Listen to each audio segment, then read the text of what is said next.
This JTS Mortgage Minute is brought to you by JTS and Company Mortgage Brokers. Welcome back, everyone. Jeff Farnham joins us now with the JTS Mortgage Minute. Jeff, good to see you again. Good to see you, Bill. We are wrapping up our 6-week series today on why people rent instead of buy a house. And a lot of people think that they can't afford a house or can't find a house they like in their price range. Why is that? You know, so many times we feel like people, that they're looking for their last home first. They're trying to find a house that they're going to stay in for 30 years or longer, and they're looking for that perfect home to sustain them for that period of time.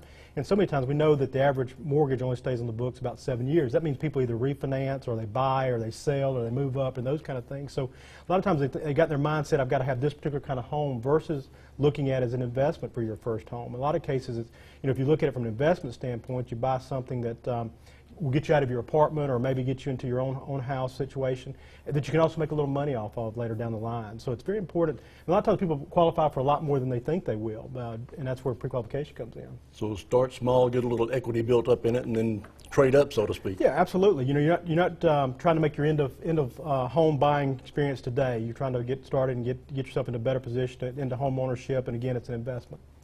So people should also probably see how much they're approved for before they find the house. Yeah, absolutely. That's really the most critical thing that you can do, is find out what's available to you, what programs are out there, because it doesn't do you any good to go out there and shop and get a contract at home if you don't know what you're approved for. So in a lot of cases, like I said earlier, you can qualify for a lot more than you think you can, and a $600, $700, $800 a month rent payment buys a lot of house these days. Save a lot of time too, Bob. Stop looking at these $300,000 and $400,000 houses if you're only going to be approved for $100,000. Yeah, absolutely, because you know the best 125 doesn't look as good as the worst 175. Exactly. So knowing exactly where you are and what you can qualify makes you a good, strong buyer. Also prepares you and has you ready to go as you're out there.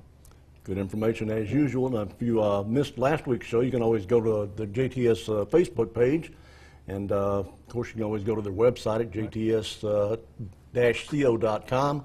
or give them a call at 329-9090, and tune in next week for a new series. Yep, absolutely. Right. Yep. Jeff, good to see you again. Good to see you. Thank you, Bill. All right.